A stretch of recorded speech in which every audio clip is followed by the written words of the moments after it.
உன்னை ஆசீர்வதிக்கவே ஆசீர்வதித்து உன்னை பெருகவே பெருக பண்ணுவேன் என்றார். எல்லாரும் சொல்லுவோமா, ஆண்டவர் என்னை ஆசீர்வதிக்கவே ஆசீர்வதித்து என்னை பெருகவே பெருக பண்ணுவார். திரும்ப சொல்லுவோமா, என்னை ஆசீர்வதிக்கவே ஆசீர்வதித்து என்னை பெருகவே பெருக பண்ணுவார். எல்லாரும் வீட்டில் சொல்றீங்களா? எப்பெல்லாம் ஞாபகம் வருதோ அப்பெல்லாம் சொல்லுங்க. வண்டியில போறப்போ, வர்றப்போ, வீட்டில் இருக்கிறப்போ அப்பெல்லாம் சொல்லிட்டே இருங்க. இந்த இந்த வசனத்துல இருந்து சில காரியங்களை நம்ம தியானிச்சுட்டு இருக்கிறோம். அதில் ஆரம்பிச்சது எப்படி ஆரம்பிச்சோம்னா, ஆண்டவர் நம்மளுடைய வேலையில, தொழில்ல முன்னேற்றத்தை கொடுக்க விரும்புகிறார், திருப்தியை கொடுக்க விரும்புகிறார். வாழ்க்கையில, குடும்பத்துல, சந்தோஷத்துல, சமாதானத்துல, ஆவிக்குரிய வாழ்க்கையா இருக்கலாம், பொருளாதாரத்துல இருக்கலாம், சரீர வாழ்க்கையா இருக்கலாம், எதுவா இருந்தாலும் சரி, எல்லாவற்றிலும் முன்னேறுகிறது. பதவி உயர்வுகிறது, தொழில முன்னேற்றம், விருத்தி, இதையெல்லாம் என்ன பண்ணணும்னா நம்ம எதிர்பார்க்க வேண்டும். நிறைவேறும் என்பதை நம்ம விசுவாசிக்க வேண்டும். எதிர்பார்க்கணும், நிறைவேறும்னு விசுவாசி. ஞாயிற்றுக்கிழமெல்லாம் இங்கே வரும்போது ஒரு மணி நேரம் நம்ம இந்த வசனத்தை கேட்குறோம். எவ்வளோ ஃப்ரீக்வெண்ட்டாக நீங்கள் இதை திரும்ப திரும்ப கேட்க முடியுமோ அதை திரும்ப திரும்ப கேட்கணும். வாரத்தில் நடுவில் கூட நீங்கள் இப்போ கேட்டதை கூட திருப்பி கேட்கணும். ரெப்பிட்டிஷன் ரொம்ப முக்கியம் நம்முடைய மனசுக்கு. ஏன் அப்படின்னா, இந்த உலகத்திலே பாருங்க, நம்ம டிவியில் ப்ரோக்ராமை விட அட்வர்டைஸ்மெண்ட் தான் ஜாஸ்தி. ஒரு 4 அடிச்சிட்டான்னா ஒரு 4 அட்வர்டைஸ்மெண்ட் அதுக்குள்ளே உள்ளே போட்டுடுறாங்க. ஒரு 6 அடிச்சிட்டான்னு வச்சுக்கோங்க, ஆமாம், அந்த 6 அடித்து நம்ம கைத்தட்டி கொண்டாடுறதுக்குள்ள ஒரு 5 அட்வர்டைஸ்மெண்ட் போட்டுடுறாங்க. என்ன அட்வர்டைஸ்மெண்ட்டு? எல்லாமே வரும். இந்த டூத் பேஸ்ட், எந்த சோப்பு போடணும், எந்த ஷாம்பு போடணும், கடையில் இருக்குது, நீங்கள் போய் வாங்க போறீங்க. அதை அவன் சொன்னாதான் தெரியுமா? இல்லை, அங்கே அவன் ஒரு டூத் பேஸ்ட்டு சோப்பை காட்டிட்டான்னு வச்சுக்கோங்களேன், நீங்கள் அடுத்து கடைக்கு போகிறப்ப உங்கள் காலு, உங்கள் கண்ணு எல்லாம் டைரெக்டாக உங்களை பார்த்ததுக்கு தான் கொண்டு போகும். ஏன்? வீட்டில் ஏற்கனவே அட்வர்டைஸ்மெண்ட் பார்த்துருக்கிறேன் நான். அதனால தான் திரும்ப திரும்ப திரும்ப திரும்ப அட்வர்டைஸ்மெண்ட் போடுறாங்க. இந்த ஷாம்பு போட்டால் முடியே கொட்டாது, இந்த ஷாம்பு போட்டால் முடி பயங்கரமாயிரும், இந்த சோப்பு போட்டால் பயங்கரமாக இருக்கும், வாசனையாக இருக்கும், திரும்ப திரும்ப திரும்ப. அப்போ வசனமும் அதே மாதிரி தான். சூழ்நிலை எப்படி இருக்குன்னா, ஏற்றுக்கவே முடியல, கஷ்டமாக இருக்குது, மோசமாக இருக்குது, எதுவுமே சரியில்லை. ஆனால் இந்த வசனத்தை எடுத்து என்னை ஆசீர்வதிக்கவே ஆசீர்வதிப்பார், என்னை பெருகவே பெருக பண்ணுவார். எத்தனை வாட்டி சொல்லணும்? கோடான கோடி முறை சொல்லணும் நான். அதுதான் எதிர்பார்க்கிறது, அதுதான் தியானம் செய்வது, அதுதான் விசுவாசிப்பது, அதான் காத்திருப்பது, அதுதான் இளைப்பாறுதலில் இருப்பது. அப்போ திரும்பி திரும்பி அதை நீங்க என்ன பண்ணுங்க, செய்யுங்க. அப்ப இந்த ஆசீர்வாதத்தை குறித்து நம்ம பார்க்க ஆரம்பிச்சோம். டெஃபினிஷன் ஆஃப் பிளெஸிங், ஆசீர்வாதத்தின் டெஃபினிஷன் என்னன்னு பார்த்தோம். ஆதியாகமம் 1ஆம் அதிகாரத்தில் அங்கதான் முறை ஆசீர்வாதத்தை பத்தி பேசுறாரு. ஆதாம் கண்ணை முழிக்கிறாரு, முறை பேசுறாரு. என்ன பேசுறாரு? பலுகி பெருகி பூமியை கீழ்ப்படுத்தி இதை ஆண்டு கொள்ளுங்கள் என்று ஆசீர்வதிக்கிறார். அப்போ ஆண்டவர் முறையா மனுஷங்கிட்ட பேசுறப்ப என்ன சொல்றாரு? ஆசீர்வாதத்தை சொல்றாரு. இப்போ ஆசீர்வாதம்னா என்னன்னு சொன்னேன். இந்த ஆசீர்வாதம்னா ஏதோ ஒரு பொருள் ஆசீர்வாதம் இல்லை, கார் ஆசீர்வாதம் இல்லை, வீடு ஆசீர்வாதம் கிடையாது, ஏதோ கொஞ்சம் வருமானம் நீங்க வாங்குறீங்க பாருங்க, அது ஆசீர்வாதம் இல்லை, வீட்டில் இருக்கிற பொருட்கள் அதெல்லாம் ஆசீர்வாதம் இல்லை, அதெல்லாம் ஆசீர்வாதம் கொடுத்தவைகள். ஒரு கையில ஆசீர்வாதத்தையும் இன்னொரு கையில 10 கோடியும் வச்சா எதை எடுக்க போறோம்? இப்போதைக்கு கொஞ்சம் காசு போதுங்க. ஆசீர்வாதம் தான் காசையே கொடுக்கிறது. ஐஸ்வர்யத்தை சம்பாதிக்க கூடிய பலன். Blessing of the Lord it maketh rich. கர்த்தருடைய ஆசீர்வாதமே ஐஸ்வர்யத்தை தரும். அப்போ ஒருவேளை இப்ப வீடு இல்லைன்னா, கார் இல்லைன்னா, பொருட்கள் இல்லைன்னா, நம்ம எது கவலைப்படணும்னா, பொருட்கள் இல்லைன்னு கவலையே பட வேணாம். ஏன் தெரியுமா? ஆசீர்வாதம் நம்ம மேல இருக்கிறது. இந்த கால வேலையில சொல்றேன், இந்த கால வேலையில நீங்க எதையோ இல்லையே, எனக்கு அது வரலையே, இது போயிருச்சே, ஏமாந்துட்டேனே, விட்டுட்டேனே, 5 வருஷத்துக்கு முன்னாடி பிடிச்சிருக்கலாம், 10 வருஷத்துக்கு முன்னாடி அதை பிடிச்சிருக்கலாம், இப்படி ஆகி போயிடுச்சே நீங்க நினைக்க வேண்டிய அவசியம் இல்லை. ஏனென்றால் உச்சந்தது முதல் உள்ளங்கால் வரை ஆசீர்வாதத்தினால் நிரப்பப்பட்டிருக்கிறீர்கள். எப்ப நீங்கள் ஆசீர்வதிக்கப்பட்டீர்கள்? கல்வாரி சிலுவையிலே இயேசு தம்முடைய ரத்தத்தை சிந்தி சாபத்தையெல்லாம் அவர் மேல எடுத்துக்கிட்டு உங்க மேல ஆசீர்வாதத்தை கொடுத்து விட்டார். இப்போ உங்க மேல இருக்கிறது என்னது? ஆசீர்வாதம். சாபம் இல்ல. இயேசுவின் மேல 2000 ஆண்டுகளுக்கு முன்பாக அவர் சுமந்துட்டாரு. இன்னைக்கு நான் எதை தான் சுமக்கிறேன்? ஆசீர்வாதத்தை சுமக்கிறேன்.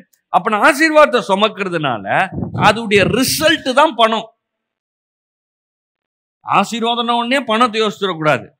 One of the result. சுகம் அது ஒன் ஆஃப் த ரிசல்ட். வேலையில நல்ல உயர்வு வருதா அது ஒன் ஆஃப் த ரிசல்ட். வீட்டுல நல்ல சோஃபா செட் இருக்கா அது ஆசீர்வாதம் கொடுத்தது. கார் இருக்கா அது ஆசீர்வாதம் கொடுத்தது. அது ஆசீர்வாதம் இல்ல. அப்ப நம்மளுடைய பார்வையும் நோக்கமும் எண்ணமும் எதில் மேல இருக்கும்? எப்பயுமே ஆசீர்வாதத்து மேலதான் இருக்கும். ஆசீர்வாதத்துக்கு ஆதாரம் யாரு? ஆண்டவர். ஆண்டவர் தான் ஆசீர்வாதத்துக்கு ஆதாரம். ஸோ இதுதான் நம்ம பார்க்க ஆரம்பிச்சோம். ஸோ ஃபர்ஸ்ட் அதை தான் பார்த்தோம், டெஃபினிஷன் ஆஃப் பிளெஸிங். அடுத்து என்ன பார்த்தோம்னா, சமாதான உடன்படிக்கை ஆண்டவர் ஏற்படுத்தி இருக்கிறார். இந்த ஆசீர்வாதம் என்பது சமாதானத்தின் உடன்படிக்கை, கவனன்ட் ஆஃப் பீஸ். ஷாலோம் அப்படின்ற அந்த வார்த்தையிலிருந்து வருது. ஷாலோம்னா nothing missing, nothing broken. Shalom ஷாலோம்னு நம்ம வணக்கம் சொல்ற மாதிரி இஸ்ரவேல் மக்கள் சொல்றாங்க, ஒவ்வொருத்தரையும் வாழ்த்துறாங்க. இன்னைக்கும் எருசலேம் போனா ஷாலோம் ஷாலோம் சொல்றாங்க. அப்போ என்ன அர்த்தம்? எதுவும் உடைந்து போகவில்லை, எதுவும் தொலைந்து போகவில்லை.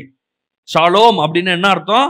எதுவும் உடைந்து போகவில்லை, எதுவும் உடைந்து போகவில்லை, எதுவும் தொலைந்து போகவில்லை. நத்திங் மிஸ்ஸிங், நத்திங் புரோக்கன், அதான் ஷாலோம். அப்போ ஆண்டவர் எப்படிப்பட்ட உடன்படிக்கையை மனிதனுக்கு ஏற்படுத்தி தர்றாருன்னா, எந்த இடத்திலையும் எந்த நிலையிலும் இவன் உடைஞ்சு போகக்கூடாது, இவன் கஷ்டப்படக்கூடாது, தொலைஞ்சு போகக்கூடாது. அதுக்கடுத்து என்ன பார்த்தோம்னா, இந்த ஆசீர்வாதத்தை தேவன் அளவில்லாமல், ஆசீர்வாதம்னு சொன்ன உடனே பார்த்தீங்கன்னா வேதத்தில் ஏகப்பட்ட வசனங்கள் எடுத்து வாசித்தோம். எப்படின்னா, மழையை வருஷிக்க பண்ணுகிற மாதிரி ஆசீர்வாதத்தை வருஷிக்க பண்ணுவேன் என்று வேதம் கூறுகிறது. நிறைய வசனங்கள் நம்ம பார்த்தோம். ஆசீர்வாதம்னு சொன்ன உடனே என்னன்னா, ஆசீர்வாதம் மழை என்று வேதம் ஒப்பிடுகிறது. மழையில போய் நனையாம இருக்க முடியுமா? கொடை பிடிச்சிருந்தா கூட நனைஞ்சிருவோம். எவ்வளவுதான் ரெயின் கோட்லாம் போட்டு கவர் ஆனாலும் கொஞ்சம் நனைஞ்சிடறோம். ஏன்னா மழை எந்த பக்கமும் அடிக்குது, நேரம் அடிக்குது, கீழே இப்படி சைட்லலாம் அடிக்குது, இப்படி பெய்யுது, ஒருவேளை இப்படி பெய்யுது, இப்படி நேரம் அடிக்குது, பின்னாடி அடிக்குது, ஃபுல்லா நனைஞ்சிடறோம். ஆண்டவர் சொல்றாரு, இந்த ஆசீர்வாத மழையினால் நீ நனைக்கப்படுவாய். இந்த ஆசீர்வாத மழை உங்களை நனைக்கும். அதுக்கடுத்து என்னன்னா, இந்த ஆசீர்வாத மழை உங்கள் வாழ்க்கையிலே அபார அறுவடையை கொண்டு வந்து தரும். அன்எண்டிங் நான் ஸ்டாப் பிளெஸிங். அறுவடைய நிப்பாட்டவே நிப்பாட்டாது, குறைவுல உங்களை கொண்டு போய் நிப்பாட்டவே செய்யாது, தொடர்ந்து வந்து கொண்டே இருக்கும் இந்த ஆசீர்வாதம். அதுக்கடுத்து பார்த்தோம் எப்படி இது ஆபிரகாமுக்கு சுவிசேஷமாக அறிவிக்கப்பட்டது. நிறைய நேரங்கள் என்ன ஆயிருதுன்னா, இதெல்லாம் பழைய ஏற்பாடுங்க, இதெல்லாம் ஆபிரகாமுக்கு சொன்னாரு, இது ஈசாக்குக்கு சொன்னாரு, இது யாக்கோபுக்கு சொன்னாரு, அது அவருக்கு சொன்னாரு, இவருக்கு சொன்னாரு. இப்போ புதிய ஏற்பாட்டுல அதெல்லாம் கிடையாதுங்க, புதிய உடன்படிக்கை அதெல்லாம் கிடையாது அப்படின்னு விட முடியாது. ஏன்னா பவுல் புதிய ஏற்பாட்டில் ஆகமத்தில் ஏகப்பட்ட காரியங்களை எழுதினவர். அவர் விசுவாசம்னு பேசும்போது டக்குன்னு ஆபிரகாமை தான் கூப்பிடுறார். விசுவாசத்துக்கு எக்ஸாம்பிள்னும் போது டக்குன்னு ஆபிரகாமை இழுத்துக்கிறார். ஆசீர்வாதம்னு பேசும்போது யாரதான் டக்குன்னு இழுக்கிறாங்க? வேதம் எதை போதிக்கிறது? ஆசீர்வாதம்னு சொன்ன உடனே ஆபிரகாமின் ஆசீர்வாதம் என்று போதிக்க ஆரம்பிக்கிறது. கலாத்தியர்ல 3 அதெல்லாம் நம்ம என்ன பண்ணோம் பார்க்க ஆரம்பிச்சோம். அதாவது புயல் புயல் புயல் வந்துச்சு, அந்த புயல்னு நம்ம சொல்றது இல்ல, கஜா புயல் வந்துச்சு, வரதா புயல் வந்துச்சு அப்படின்றோம். அப்போ கரெக்டா தெரியுது அந்த புயல் வந்து எவ்வளவு டேமேஜ் ஏற்படுத்துச்சு, எந்த வருஷம் வந்துச்சுன்ற அளவுக்கு தெரியுது. ஆசீர்வாதம்னு சிலரு, கர்த்தருக்கு ஸ்தோத்திரம், நல்ல வேலை இருந்துச்சு, இப்ப வேலை போயிருச்சு, என்ன ஆசீர்வாதம் அப்படின்றது. நல்லாதான் இருந்தேன், இன்னைக்கு உடம்பு சரியில்லாம போச்சு, எல்லாம் கடவுளுடைய ஆசீர்வாதம். அது ஆசீர்வாதம் இல்ல. ஆசீர்வாதம்னா என்னது? டக்குன்னு போயிடணும். வேதத்துல போய் பார்த்தீங்கன்னா ஆசீர்வாதம்னு ரெஃபர் பண்றது எதை? ஆபிரகாமின் ஆசீர்வாதம். அப்ப ஆபிரகாமின் ஆசீர்வாதம் என்னதுன்னு நீங்க கண்டுபிடிச்சாதான் உங்க வாழ்க்கையில என்ன வரும்ன்றது தெரியும். ஏதோ ஆசீர்வாதம்னு சொல்றாங்கன்ட்டு நம்ம போயிருவோம். ஆசீர்வாதம்னு எதை சொல்றோம்? ஆபிரகாமின் ஆசீர்வாதம். அப்ப அந்த ஆபிரகாமின் ஆசீர்வாதம் என்னதுன்னு பார்த்துட்டோம்னா அது என் வாழ்க்கையில வரும் என்பதை நான் எண்ணிக்கொண்டிருப்பேன், அதை பார்த்து கொண்டிருப்பேன். கலாத்தியர் 3 பார்ப்போம் பாருங்களேன். கலாத்தியர் 3 9. கலாத்தியர் 3:9. அந்தபடி விசுவாச மார்க்கத்தார் விசுவாசம் உள்ள ஆபிரகாமுடனே ஆசீர்வதிக்கப்படுகிறார்கள். நம்மெல்லாம் விசுவாச மார்க்கத்தார், கரெக்டா? எப்படி ரட்சிக்கப்பட்டோம்? இருதயத்தில் விசுவாசித்து வாயினாலே அறிக்கை செய்தபடினாலே நாம் ரட்சிக்கப்பட்டோம். அப்போ இந்த பூமியில நம்ம ஏதாவது ஒரு நன்மையை பெற வேண்டும் என்றால் எப்படி பெறப்போகிறோம்? விசுவாசத்தினால பெற போகிறோம். எப்படி போட்டிருக்கு? விசுவாச மார்க்கத்தார் விசுவாசம் உள்ள ஆபிரகாமுடனே ஆசீர்வதிக்கப்படுகிறார்கள். யாரெல்லாம் விசுவாசிக்கிறாங்களோ, அன்றைக்கு ஆபிரகாம் விசுவாசிச்சார் பாருங்க, அதே மாதிரி இன்னைக்கு அந்த ஆசீர்வாதத்தை பெற்றுக்கொள்கிறார்கள். மரத்திலே தூக்கப்பட்ட எவனும் சபிக்கப்பட்டவன் என்று எழுதியிருக்கிறபடி கிறிஸ்து நமக்காக சாபமாகி நியாயப்பிரமாணத்தின் சாபத்திற்கு நம்மை நீங்களாக்கி மீட்டு கொண்டார். அப்ப இன்னைக்கு சாபம் நம்ம மேல இல்ல, விசுவாசிக்கிறவர்களுக்கு சாபம் இல்லை.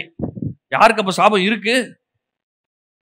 இது விசுவாசிக்காம இருக்கிறாங்க பாருங்க, ஆசீர்வாதத்தையே விசுவாசிக்கல. வருங்க, என்ன வேணா வரும், எந்த பேய் பிசாசும் அடிக்கும், நஷ்டம் வரும், கஷ்டம் வரும், கண்ணீர் வரும், வேதனை வரும், எல்லாம் வரதான் செய்யும். ஒண்ணுமே பண்ண முடியாதுங்க. வாழ்க்கை இப்படிதான் இருக்கும், கவலைக்கிடமா இருக்கும். எந்த நேரத்தில் என்ன நடக்குதுன்னு தெரியாது, ஆண்டவர் என்ன பண்ணுவார்னே தெரியாது. அப்படி பேசிட்டு இருந்தா அதை தான் எதிர்பார்க்கிறாங்க, அதெல்லாம் வந்துகிட்டே இருக்கும். ஆனா நான் என்ன சொல்ல போறேன்? சாபம் என் வாழ்க்கையில் இருப்பது இல்லை. ஏனென்றால் ஆபிரகாமின் ஆசீர்வாதம் என்னுடையது. நான் விசுவாசிக்கிறேன், நான் ஆசீர்வாதத்துல தான் நான் வாழுவேன்.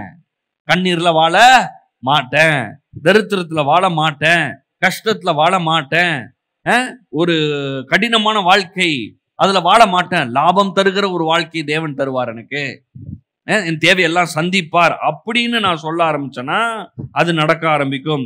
14 பாருங்க, ஆபிரகாமுக்கு உண்டான ஆசீர்வாதம் கிறிஸ்து இயேசுவினால் புறஜாதிக்கு வரும்படியாக ஆவியை குறித்து சொல்லப்பட்ட வாக்குத்தத்தத்தை நாம் விசுவாசத்தினாலே பெறும்படியாகவும் இப்படி ஆயிற்று. அப்ப ஆபிரகாமுக்கு உண்டான ஆசீர்வாதம் இயேசுவின் மூலமா யார் மேல வந்திருக்கு? என் மேல வந்திருக்கு. எல்லாரும் சொல்லுவோமா? ஆபிரகாமுடைய ஆசீர்வாதம் இயேசுவின் மூலமா என் மேல வந்திருக்கு. இதை நம்புறீங்களா? வேதத்துல சொன்னதை நம்பலாமா? கண்டிப்பா நம்பணும். இந்த வேதத்தை விட ஒரு சத்தியமான ஒரு விஷயம் வேற எதுவுமே கிடையாது. இந்த உலகத்துல இருக்கிறவங்க உங்களுக்கு வியாதி வந்திருக்குன்னு சொல்லலாம். இந்த உலகத்துல இருக்கிறவங்க உங்க இருதயம் போயிருச்சு, கிட்னி போயிருச்சு, ஆமா பலவீனம், எலும்பு போயிருச்சு, தேஞ்சு போச்சு, நரம்பு வேலை செய்யாது, என்ன வேணா சொல்லட்டும். ஆனா இந்த வேதம் சொல்லுது, இயேசுவே உன் பரிகாரியாகிய கர்த்தர், மெய்யாகவே அவருடைய வியாதிகளை கல்வாரி சிலுவையிலே சுமந்து தீர்த்தார். நானே உன் பரிகாரிய கர்த்தர், அவருடைய தழும்புகளால் சுகமானேன் என்று சொல்லியிருக்கிறது. வாதை உன் கூடாரத்தை அணுகாது என்று சொல்லியிருக்கிறது. அப்ப நான் இதை நம்ப போறேன். டாக்டர் ரிப்போர்ட்லாம் நம்ப போறது இல்லை. அவர் கரெக்டா தான் சொல்லியிருக்கிறார். சயின்டிஸ்ட் எல்லாம் கரெக்டா தான் சொல்றாரு, படிச்சதை சொல்றாரு, இருக்கிறத சொல்றாரு. நான் இருக்கிறத சொல்லல, உருவாக்கினவர் என்னை குறித்து என்ன எழுதியிருக்கிறார் அதை நான் சொல்றேன். அப்போ உங்க வாழ்க்கையில இன்னைக்கு காலையில உங்க பேங்க் அக்கௌண்ட் மைனஸ்ல இருக்கலாம், பேங்க் அக்கௌண்ட் நினைச்சாலே பரிதாபமா இருக்கலாம், பாக்கெட்ல காசு இல்லாம இருக்கலாம். அதெல்லாம் இங்க பேசவே இல்லை. நான் இன்னைக்கு இங்க நான் பேசுறது என்னது தெரியுமா? நீங்கள் ஆபிரகாமின் சந்ததியில் உடையவர்கள், ஆபிரகாமின் ஆசீர்வாதம் உங்களுடையது. ஏன்? நான் எல்லாம் இயேசுவின் ரத்தத்தினால அந்த சந்ததியில போய் ஜாயிண்ட் ஆயிட்டேன். இயேசுவின் ரத்தத்தினால இன்னைக்கு ஆபிரகாம் மாதிரி நான் விசுவாசிப்பேன், ஆபிரகாம் மாதிரி விசுவாசிச்சு ஆபிரகாம் மாதிரி நான் வாழுவேன். இப்ப இல்லையே, அது பரவாயில்ல. இப்ப இல்லைன்னா ஆபிரகாமுக்கும் இல்ல. ஆதியாகமம் 12ஆம் அதிகாரத்துல பார்க்கும்போது 1ல வாசிக்கும் போது உன் தேசத்தையும் உன் இனத்தையும் விட்டு வான்னு சொல்றாரு. விட்டு வருன்னு சொல்லிட்டு ஆசீர்வதிக்கிறார். 2வது வசனத்திலையும் 3வது வசனத்திலையும் எடுத்து வாசித்தா 5 முறை சொல்றார். 5 முறை. ஆண்டவர் ஒரு வாட்டி சொன்னாலே நம்பலாம் இல்ல? பெரிய மனுஷங்க இன்னைக்கு பிரதம மந்திரியோ நம்மளுடைய முதலமைச்சரோ ஒரு விஷயத்தை 5 வாட்டியா சொல்லிட்டு இருக்காங்க. கேபினெட்டை கூட்டி உட்கார வச்சு, மந்திரிகளை கூப்பிட்டு வச்சு இப்படி செஞ்சிடணும், செஞ்சிருங்க, பாத்துக்கோங்க, செஞ்சிருங்க, இப்படியா சொல்லிட்டு இருக்காங்க? சொல்லிட்டு போயிட்டே இருக்கிறாங்க. கை அசைவே போதும் இப்படின்ட்டாங்கன்னா என்ன அர்த்தம்? வெளியே போன்னு சொல்றாருன்றவாங்க. கண் அசைவு, கை அசைவுல தான் வேலை நடக்குது. ஆண்டவர் 5 வாட்டி சொல்லணும்னு அவசியமே இல்லைங்க.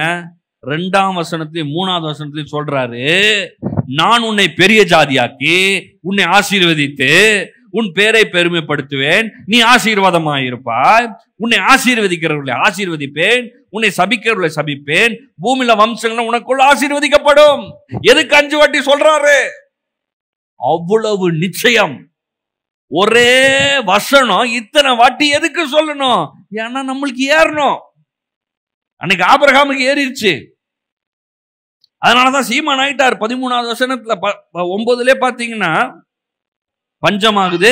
13:1 பாத்தீங்கன்னா அவனுக்கு உண்டான யாவும் லோத்து எகிப்தை விட்டு தென் திசையிலே வந்தார்கள். ஆபிரகாம் மிருக ஜீவன்களும் வெள்ளியும் பொன்னுமான ஆஸ்திகளை உடைய சீமானா இருந்தான். அதுக்கு முன்னாடி என்ன இருந்துச்சு? 12ஆம் அதிகாரத்துல எகிப்துக்கு போறதுக்கு முன்னாடி என்ன இருந்துச்சு? ஒண்ணும் இல்ல. வீட்டை விட்டு வாங்கிட்டாரு, குடும்பத்தை விட்டு வாங்கிட்டாரு, ஊரே விட்டு வாங்கிட்டாரு. ரொம்ப கஷ்டமான சூழ்நிலைங்க. அதாவது ஏதோ ஒரு கஷ்டம்னா கூட நம்ம எங்கேயா இருந்தா கூட அப்பா அம்மாவுக்கு போன் பண்ணி பேசிடலாம். அப்பா ஒரு 10,000 ரூபாய் போட்டு விடு. அவரு எங்கேயா கஷ்டப்பட்டு தேடி அடி வாங்கி உத வாங்கி கெஞ்சி என்ன பண்றாரு பிள்ளைக்கு? என்ன தெரியாது அவங்களுக்கு அதெல்லாம் என்னென்ன மிரட்டுறாங்க. 40 வயசு ஆனதுக்கு அப்புறமாவும் அப்பா அம்மாவுக்கு போன் பண்ணிட்டு போடுறியா இல்லையா காசு, எவ்வளவு நேரமா கேட்டுனுக்குறாங்க. 40-50 வயசுலயே அப்பா அம்மாவுக்கு போன் பண்ணி காசு போடுறியா இல்லையா? அப்ப ஏதோ ஒரு உதவிக்கு மாமா மச்சான் இந்த அப்பா சித்தப்பாட்ட வாங்கிக்கலாம். இங்க ஆபிரகாம் கிட்ட ஃபர்ஸ்ட் சொல்றது அங்கிருந்து வெளியே வந்துரு. நீ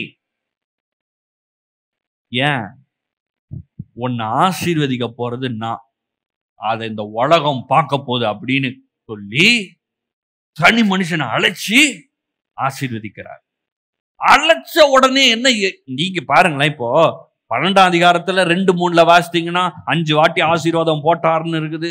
அப்படியே இப்ப நம்ம கற்பனை எப்படி இருக்குது? அப்படியே போகும்போதே நடந்து போகும்போதே என்ன வரணும்? ஆடு மாடு ஓட்டம் கழுது எல்லாம் வரணும்னு இருக்கு. ஆனா என்ன வந்துச்சு தெரியுமா? பஞ்சம் வந்துச்சு. என்ன ஆண்டவரே நீங்க ஒண்ணு சொன்னீங்க, என்னமோ ஒண்ணு நடக்குது. ஆண்டவர் என்ன காட்டுறாரு தெரியுமா? பஞ்சமே வந்தா கூட ஆசீர்வாதம் பெருசு. பஞ்சத்தை ஆசீர்வாதம் சாப்பிட்டுரும். பஞ்சத்தை விட ஆசீர்வாதம் ரொம்ப பெருசு. உங்க வாழ்க்கையில பஞ்சமா இருக்குதா? உங்க வாழ்க்கையில இல்லாம இருக்குதா? வெறுமை இருக்குதா? தரித்திரம் இருக்குதா? நான் சொல்றேன், இந்த காலை வேளையில நீங்கள் ஆசீர்வதிக்கப்பட்டவர்கள். ஆபிரகாமின் ஆசீர்வாதம் உங்கள் மேல் இருக்கிறது. இதை நீங்க உணர்ந்து விசுவாசிச்சு வாயினால் அறிக்கை செஞ்சீங்கன்னா உங்க வாழ்க்கையில் இருக்கிற பஞ்சம் சாப்பிடும். உங்க வாழ்க்கையில் இருக்கிற பஞ்சம் காலி ஆயிரும். எது ஓவர்டேக் பண்ணும்? ஆசீர்வாதம் ஓவர்டேக் பண்ணும். ஆசீர்வாதம் பெருசு. அததான் காட்டுறாரு பாருங்க. அதுதான் ஆபிரகாமுக்கு தேவன் காட்ட விரும்புகிறார். அப்போ இந்த ஆபிரகாமின் ஆசீர்வாதம் இததான் நீங்க பெருசா பேசணும். நீங்க ஒரு 5000 ஸ்கொயர் ஃபீட் வீட்டை கட்டிட்டு நான் பெரிய வீட்டை கட்டேன்னு பேசிட்டு இருக்காதீங்க. பெரிய கார் வந்த உடனே என்ன பண்றது? காரை பாத்தியா அவ்வளவு பெருசா இருக்குது, அதை விட பெரிய காரும் வாங்கலாம். பேசுறது எதை பேசணும்? ஆசீர்வாதம். வீட்டுல பெரிய சோஃபா வாங்கி போட்டுட்டு அப்படியே பெருசா உட்காந்து இருக்க கூடாது. எண்ணி பார்க்கும்போது எதை எண்ணி பார்க்கணும்? ஆசீர்வாதத்தை எண்ணி பாருங்க. தேவனே எதுக்குமே தகுதி கிடையாது, பஞ்சம் மாதிரி மோசமான நஷ்டத்துக்கும் கஷ்டத்துக்கும் சாபத்துக்கும் பாத்திரன். ஆனா கல்வாரி சிலுவையினாலே எனக்கு வீடு இருக்குது, வாகனம் இருக்கு, பொருட்கள் இருக்குது. இதை விடவும் இன்னும் அதிகமாக தேவன் எனக்கு கொடுக்க முடியும். அப்போ பேசுகிறது, உயர்த்துகிறது, வாயை திறந்த எண்ணத்தை பேச ஆரம்பிக்கணும். ஆசீர்வாதத்தை பேசணும், ஆசீர்வாதத்தை உயர்த்தி பேசணும். அப்போ இந்த 13-12 அதிகாரத்துல இருந்து ஆண்டவர் எதை காட்டுறாருன்னா 3 விஷயம் நான் சொல்றேன் கேளுங்க. முதல் விஷயம் ஆண்டவர் என்ன சொல்றாருன்னா, இந்த ஆசீர்வாதம் பஞ்சத்தை காட்டிலும் பெரியது, ஏழ்மையை காட்டிலும், தரித்திரத்தை காட்டிலும், இல்லாமையை காட்டிலும் பெரியது. அந்த பஞ்சத்திலும் ஆசீர்வாதத்தின் மூலமாக ஐஸ்வர்யத்தை தர முடியும் என்பதை தேவன் காட்டுகிறார். ஆசீர்வாதம் என்ன பண்ணுது? பஞ்சத்தை காட்டிலும் பெருசா இருக்குது. உங்க வேலையை காட்டிலும் ஆசீர்வாதம் பெருசுங்க. அதனாலதான் கொஞ்சம் லீவ் எல்லாம் போட்டு வரலாம். சண்டே பெர்மிஷன் போடணும், லீவ் போடணும், அதெல்லாம் பண்ண வேண்டியதா இருக்குது. ஏன்னா ஆசீர்வாதம் பெருசு. காலையில கொஞ்சம் சீக்கிரமா எந்திரிச்சு இந்த ஆசீர்வாதத்தை தியானிச்சுட்டு அப்புறம் வேலைக்கு போங்க. கர்த்தாவே உம்முடைய ஆசீர்வாதம் அது ரொம்ப பெருசு. கர்த்தாவே நான் உச்சந்திரன் உள்ளங்கால் வரை ஆசீர்வதிக்கப்பட்டிருக்கிறேன். ஆபிரகாம், ஈசாக்கு, யாக்கோபு, யோசேப்பு, இஸ்ரவேல் மக்கள் ஆசீர்வதிச்சிரு. அந்த ஆசீர்வாதம் இயேசுவே அது என் மேல இருக்குது. இந்த ஆசீர்வாதத்தை நான் பெருசா என்ற கர்த்தாவே உம்முடைய ஆசீர்வாதம் என்னை ஐஸ்வர்யவனாக்கட்டும். கர்த்தாவே உம்முடைய ஆசீர்வாதத்தினால என்னை ஐஸ்வர்யவனாக்குவீர், என் பெருக பண்ணுவீர், என் பேரை பெருமைப்படுத்துவீர், என் ஏழ்மையை மாற்றுவீர். பலருக்கு ஆசீர்வாதம் உள்ள மற்றும் எப்ப சொல்லணும்? ஒவ்வொரு நாளும் ஒவ்வொரு நிமிஷமும் நேரத்தை எடுத்து சொல்லிக்கிட்டே இருக்கணும். ஏன் தெரியுமா? உங்க சம்பளத்தை காட்டிலும், உங்க முதலாளியை காட்டிலும், உங்க கிளையண்ட்டை காட்டிலும், உங்க கஸ்டமரை காட்டிலும் ஆசீர்வாதம் பெரியது. இந்த ஆசீர்வாதம் உங்க வாழ்க்கை அப்படியே மாத்தி விட்டுரும், தலைகளா மாத்தி விட்டுரும். யாக்கோபுடைய லைஃபை மாத்திச்சு தெரியுமா? ஏற்கனவே அவங்க அப்பா பெரிய ஆள் தான்.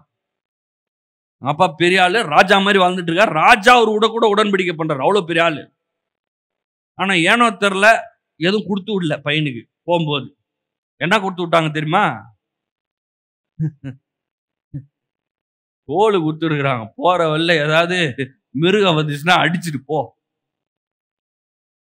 நைட்டு எப்பயுமே யாக்கோபு எனக்கு தெரிஞ்சு தலான்னு வச்சுதான் தூங்கியிருப்பார் போல. அதனால படுத்த உடனே தலைக்கு ஏதோ வைக்கணும் போல இருக்குது. அதனால ஒரு கல் எடுத்து டக்குன்னு வச்சுக்கிறார். வெறும் கையா போறார். அவர் கேட்டதெல்லாம் என்ன தெரியுமா? ஒண்ணும் இல்லை சார், ஆண்டவரே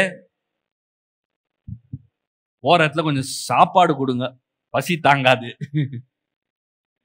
தங்குறதுக்கு ஒரு இடம் கொடுங்க, மழை பெஞ்சா வெயில் அடிச்சா போடுறதுக்கு துணி கொடுங்க. இதை தவிர அவன் வேற எதுவுமே கேட்கல.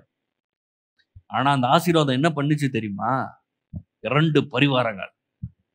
தாத்தா ஆபிரகாமை விட பெரிய ஆளாக்கி விட்டுருச்சு யாக்கோப. ஆபிரகாம் தாத்தா இருக்கார்ல, ஆபிரகாம் தாத்தா தான் ஆசீர்வாதத்தை வாங்கினவரு. ஆனா பேரன் யாக்கோபு அதை விட ஒரு கேவலமான நிலைமையில ஆரம்பிச்சார் வாழ்க்கைய. கோலு, வெறும் கோலு, கோலும் கையுமாக இந்த இடத்தை கடந்து போனேன்னு சொல்றாரு. திரும்பி வர்றப்போ பிள்ளை மட்டுமே 12 பிள்ளை, ஆண் பிள்ளைங்க 12 பேர். ஏராளமான வேலைக்காரங்க, ஆடு, மாடு, ஒட்டம், கழுத. அவன் பிரிக்கிறாங்க 2. ஏசா கோவப்பட்டு அவன் டென்ஷன் ஆகி அடிச்சா கூட ஒன்னு அடிச்சு காலி பண்றதுக்கு தான் அவனுக்கு ஸ்ட்ரென்த் இருக்கும். இன்னொன்னு அடிக்கிறதுக்குள்ள நம்ம எங்கேயாவது எஸ்கேப் ஆயிடலாம். 10 ஆடா வச்சிருந்தான், ஆயிரக்கணக்கான ஆடு வச்சிருந்தான். ஆடு, ஒட்டம், கழுது. யாரு? வெறும் கோலா போனவன். எது கொடுத்துச்சுங்க? எல்லாம் சொல்லுங்க. ஆசீர்வாதம். ஆசீர்வாதம் பெருசா, ஆடு பெருசா? ஆசீர்வாதம் பெருசு. ஆடு, மாடு, ஓட்டம், கழுது, நீங்க இன்னைக்கு பாக்குற இந்த பில்டிங்கு, காரு, பங்களா எல்லாத்தையும் காட்டிலும் ஆசீர்வாதம் பெரியது. இந்த ஆசீர்வாதம் உங்களுக்கு எல்லாவற்றையும் கொண்டு வந்து தரும். அதான் ஆபிரகாம் கட்டினார். 2வது என்னன்னா, ஆசீர்வதிக்கிறவர் மிகவும் பெரியவர். ஐஸ்வர்யத்தை காட்டிலும், பணத்தை காட்டிலும், பொருளை காட்டிலும் உங்களை ஆசீர்வதிக்கிறவர் பெரியவர். வாழ்க்கையில எதை முக்கியம்னு பார்த்துக்கோங்க. ஃபர்ஸ்ட் என்ன சொன்னா, ஆசீர்வாதம் பெருசு. பஞ்சத்தெல்லாம் சாப்பிட்டுரும், ஏழ்மையை சாப்பிட்டுரும், தரித்திரத்தை சாப்பிட்டுரும், இல்லாமைய சாப்பிட்டுரும், எல்லாத்தையும் இல்லாம பண்றோம் ஆசீர்வாதம். 2வது ஆசீர்வதிக்கிறவர் பெரியவர். உங்களை ஆசீர்வதிக்கிறவர் ரொம்ப பெரியவர். எல்லா பணத்தை காட்டிலும், செல்வத்தை காட்டிலும், நீங்க இந்த பூமியில பாக்குற எல்லா நன்மையை காட்டிலும் அவர் பெரியவர். உங்களை ஆசீர்வதிக்கிற மக்களை, ஊழியக்காரரை நீங்கள் சார்ந்துள்ளவர்களா இருந்தீர்கள் என்றால் அதுவே உங்களுக்கு ஆசீர்வாதமா மாறும். இந்த சபையில நான் இங்க நின்று ஒரு நாள் கூட யாரையும் சபிச்சது கிடையாது. என் வாழ்நாள்ல ஒரு நாளும் நான் யாரையும் சபிக்க மாட்டேன், தீமையா பேச மாட்டேன். இது நான் எடுத்த தீர்மானம். ஒருத்தரங்கட்ல என்ன நீ டாக்டருக்கு படிக்கணுமா, ஏன் கம்பவுண்டர் படிச்சா என்ன, அப்படிலாம் கேட்டதில்லை. டாக்டரா தாராளமா படிப்பா, நல்லா படி, நல்ல பெரிய காலேஜ் போ, அதை விட பெரிய காலேஜ் இருக்குதா அங்க போ. என்ன உனக்கு அவ்வளோ பெரிய கம்பெனில போய் சேர்ற, அதை விட சின்ன கம்பெனி இல்லையா, அப்படிலாம் இல்லை, அதை விட பெரிய கம்பெனில போய் சேரு. இது நான் எடுத்த தீர்மானம். வர்ற ஒவ்வொருத்தரையும் ஆசீர்வதிக்க தான் செய்யணுமே தவிர சபிக்க கூடாது. முற்போக்கா தான் பேசணுமே தவிர பிற்போக்கா பேசக்கூடாது. வர்றவங்க ஒவ்வொருத்தரையும் உயர்த்தி தான் பேசணுமே தவிர தாழ்த்தி பேசக்கூடாது. நீ என்ன பெருசா பண்ற போற, அதெல்லாம் ஒண்ணும் நடக்காது. கண்டிப்பா நடக்கும். உனக்கு ஆண்டவன் கூட இருக்கிறாரு, ஆசீர்வாதம் மேல இருக்குது, ஏசு எல்லாத்தையும் செஞ்சு முடிச்சிட்டாரு, உனக்கு நடக்கும், தைரியமா போ, அப்படிதான் சொல்லுவோம் இங்க. அப்போ மூணாவது விஷயம் அதுதான், அந்த இடத்தோட கனெக்டடா இருக்கணும். இப்ப வாசிக்க போற ஒரு சம்பவத்தை அதுக்குதான் சொல்றேன். மூணாவது பாயிண்ட் அதுதான். ஃபர்ஸ்ட் என்னது சொன்னேன், ஆசீர்வாதம் பஞ்சத்தை காட்டிலும் பெருசு, எல்லாத்தையும் சாப்பிட்டுரும், எல்லாமே ஏழ்மை தரித்திரம் எல்லாம் சாப்பிடும். ரெண்டாவது, ஆசீர்வதிக்கிறவர் பெரியவர். நிறைய நேரத்தில் இந்த பொருள் இல்ல, இந்த நல்ல பொருள் இல்லையே, அவன்லாம் நல்ல பொருள் வச்சுக்கிறான், அட்டூழியம் பண்றான், அநியாயம் பண்றான், உலகத்தான் அவன் வச்சிருக்கானே, நம்மளுக்கு இப்படி ஒரு நல்ல வாழ்க்கை அமைய. ஆசீர்வதிச்சவரே கூட இருக்காருயா, உங்க கூட ஆசீர்வதிச்சவர் இருக்காரு. வானத்தையும் பூமியும் படைத்த தெய்வம் உங்களோடு இருக்கிறது. அவர் அப்பான்னு கூப்பிடக்கூடிய ஒரு ஸ்லாக்கியம் கிடைச்சிருக்குது. அது என்ன பொருள், அதெல்லாம் ஈஸியா வந்துடும் உங்களுக்கு. மூணாவது என்னன்னா, be associated with the blessed. ஆசீர்வதிக்கவங்க கூட அசோசியேட்டா இருங்க, நல்ல வார்த்தைகளை கூறுறவங்களோட அசோசியேட்டா இருங்க. ஏன்னா அந்த அசோசியேஷன் இல்லைன்னு வச்சுக்கோங்க, ஆசீர்வாதமே இருந்தா கூட, ஆண்டவர் உங்களை ஆசீர்வதிச்சிருந்தா கூட அவன் வாயாலேயே கெடுத்து விட்டுருவான். அதுதான் வாசிக்க போறேன் பாருங்க. ஆதியாகமம் 13ஆம் அதிகாரம், ஆதியாகமம் 13:6 வாசிக்கிறேன் பாருங்க. அவர்கள் ஒருமித்து கூடி இருக்க இந்த பூமி அவர்களை தாங்க கூடாது இருந்தது. யாருன்னா ஆபிரகாமு, லோத்து. லோத்துடைய அங்கிள் தான் ஆபிரகாம், சொந்தக்காரன் லோத்து. ஆண்டவர் வந்து உன்னை தனியா தான் வர சொன்னாரு. ஆனா கொஞ்சம் என்ன பண்றது, சின்ன வயசுல இருந்து கூட வச்சு விளையாண்டாச்சு, கூட பேச்சு துணைக்கும் ஒரு ஆள் தேவை, ஏதாவது உதவிக்கு நம்ம கூட ஒருத்தனை வச்சுக்குவோமே அப்படின்னு சொல்லி யாரை வச்சிருக்காப்புல, ஆபிரகாமு லோத்த வச்சிருக்காப்புல. இப்ப லோத்து கிட்ட ஆண்டவர் பேசினாரா சொல்லுங்க? லோத்து கிட்ட ஆண்டவர் பேசினாரா? இல்ல. லோத்து கிட்ட ஆசீர்வாதத்தை போட்டாரா? இல்ல. லோத்து கிட்ட உடன்படிக்கை பண்ணாரா? இல்ல. லோத்து பிக்சர்லே கிடையாது. பிக்சர்ல இருக்கிற ஒரே ஆளு ஆபிரகாம். ஆனா அங்கிள் ஆபிரகாம் கூட இருக்கிறதுனால, லோத்து அவர் வீட்டுல இருக்கிறதுனால, இவன் மக மாதிரி லோத்து எல்லாத்தையும் அனுபவிச்சுட்டு இருக்கிறான். 1000 ஆடு வருது, ஆறாம் பாக்குறான், 1000 ஆடு வச்சுக்கிறேன், நீ 500 ஆடு வச்சுக்கோ, அதை அப்படியே எடுத்துட்டு போய் மெய் அப்படின்னு. ஓகே சார் அப்படின்னு போயிட்டான். அங்கிள் சொல்லிட்டாருன்னு ஆடு மாடு ஓட்டம். இப்போ என்ன ஆயிடுச்சுன்னா, இங்க ஆபிரகாம் ஒரு பக்கம் பயங்கரமா இருக்கிறான் பாருங்க, இது மாதிரி லோத்துவும் பயங்கரமா இருக்கான். எப்படி ஆகி போயிடுச்சுன்னா, இந்த பூமி அவர்களை தாங்க கூடாது இருந்தது, அவருடைய ஆஸ்தி மிகுதியா இருந்தபடினால் அவர்கள் ஒருமித்து வாசம் பண்ணி எதுவும் இல்லாம போயிடுச்சு. இப்ப ஆபிரகாமும் பெரிய ஆளாயிட்டான், கூட இருந்த லோத்துவும் பெரிய ஆளாயிட்டான். ஒட்டிக்கிட்டு இருந்தான், வேற ஒண்ணும் பண்ணல. சோம் பண்ணானா, ஆண்டவர் தேடினானா, இந்த பிக்சர்ல அவன் எதுவுமே பண்ணல, உடன்படிக்கை பண்ணல, அவன் வாக்குத்தத்தத்தை பார்க்கல, விசுவாசிக்கல, அந்த கதையே கிடையாது. சும்மா ஒட்டிட்டு இருந்தான். சும்மா ஒட்டிட்டு இருந்தாலே ஆசீர்வாதம் வந்துடும். சும்மா இங்க சபைக்கு வந்து உட்காந்து வசனத்தை கேட்டுட்டு போயிட்டே இருங்க, அதெல்லாம் மாறிடும். அதுக்குதான் வர சொல்றது. இங்க கூட வந்தா, எல்லாரும் வந்தா முற்போக்கா பேசுவான், கண்டிப்பா நடக்கும். ஏன் நடக்காது? அதெல்லாம் ஈஸியா நடந்துரும், போங்கன்னு சொல்லுவோம் பாருங்க. மைண்டு கிண்டல கிளியர் ஆயிரும். ஆண்டவருடைய சத்தத்தை கிளியரா கேட்க ஆரம்பிச்சிருங்க. ஒரு 2 பாட்டுங்க பாடி பாருங்க, எல்லாம் சரியாயிரும். உட்காந்து ஆண்டவருடைய பிரசன்னத்துல உட்காந்து வசனத்தை கேளுங்க, அதெல்லாமே சரியாயிரும். அப்போ இந்த அசோசியேஷன் ரொம்ப முக்கியம். அது சரியான இடத்துல போடணும். உனக்கு எதுவும் நடக்காது, என்ன நினைச்சுட்டு இருக்கிற, ஒன்ன நினைச்சு பட்சியா நீ படிக்கல, அப்புறம் ஆண்டவர் எப்படி செய்வாரு? ஓடிப்போ. ஆண்டவர் உதைச்சிருவாரு, மிதிச்சிருவாரு, ஒன்றும் இல்லாம ஆக்கிடுவாரு. எப்படின்னா, ஏற்கனவே மிதிஞ்சு போய் நொந்து போய் தான் இருக்கிறேன், இதுக்கு மேல என்ன மிதி வாங்குறது நானு? அப்ப அசோசியேஷன் ரொம்ப முக்கியம். சரி, இப்ப என்ன பண்றாருன்னா, இங்க ஒரு பிரச்சனை வருது. இப்போ என்ன பிரச்சனை? 7ல ஆபிரகாமுடைய மந்தை மேய்ப்பருக்கும் லோத்துடைய மந்தை மேய்ப்பருக்கும் வாக்குவாதம் உண்டாயிடுச்சு. ஆபிரகாம் லோத்துக்கு பிரச்சனை இல்ல, யாருக்கு பிரச்சனை? வேலைக்காரங்களுக்கு பிரச்சனை. ஆபிரகாம் ஆட்ட நீ எடுக்கிறியா அப்படின்னா, நான் எடுக்கவே இல்லை, லோத்து ஆடு அது, நீ ஏன் தொடர அப்படின்றான். வேலைக்காரங்க சண்டை போட்டுக்கிறாங்க. சண்டை போட்ட உடனே ஆபிரகாம் லோத்தை பார்த்து சொல்றான், இது தெரிஞ்சிருச்சு, 2 பேருக்கும் வருது நியூஸ், அப்படியே பெருசா வருது. யாட நீ எடுத்துட்ட, ஓ மாட நீ ஓட்டிட்டு போயிட்ட, ஒட்டகம் அங்க போயிடுச்சு, கழுதை இங்க தூங்குது, இந்த மாதிரி பிரச்சனை. ஆபிரகாம் லோத்தை நோக்கி சொல்றான், எனக்கும் உனக்கும் என் மேய்ப்பருக்கும் உன் மேய்ப்பருக்கும் வாக்குவாதம் வேண்டாம். 2 பேரும் சொந்தக்காரனுங்க, நம்ம 2 பேரும் சண்டைலாம் போடக்கூடாது. நம்ம என்ன பண்ணலாம், இந்த தேசம் ஃபுல்லா உனக்கு தான் இருக்குது, எவ்வளவு இருக்குது பார், ரொம்ப நிறைய இருக்குது. 9 சொல்றாரு, நீ என்னை விட்டு பிரிந்து போகலாம். ஆபிரகாம் வந்து சாய்ஸ் கொடுக்கிறாரு. இதுதான் பாருங்க, ரொம்ப கவனமா பாருங்க, எல்லாரும் கவனிக்கிறீங்களா? ஆசீர்வாதம் இருக்கிறவன் தான் பாஸ். லோத்து பேச முடியாது இந்த மாதிரி.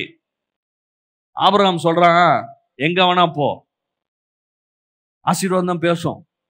ஏன்னா ஆபிரகாமுக்கு தெரியும், காஞ்சி போய் ஒண்ணும் இல்லாம தனி மனுஷனா பஞ்சத்துல வந்தவன ஆடு மாடு ஒட்டம் கழுதுன்னு இவ்வளவு ஆசீர்வதிச்சாரு, நீ எல்லாத்தையும் எடுத்துட்டு போ. அப்ப கூட நான் ஃபர்ஸ்ட்ல இருந்து ஆரம்பிச்சு பெரிய ஆளாவேன். ஏன் தெரியுமா? ஆசீர்வாதம் என் மேல இருக்குது. அவன் பேசுற பேச்சே பாருங்க, என்ன சொல்றான், நீ இடதுபுறம் போனால் நான் வலதுபுறம் போகிறேன், நீ வலதுபுறம் போனால் நான் இடதுபுறம் போகிறேன். இதான் பாஸ். ஆசீர்வாதத்துல இருக்கிறவன் பேச்சு போய் சண்டை போட்டுட்டு இல்ல. என்னடா நேத்து வந்த பொடி பையன் நீ,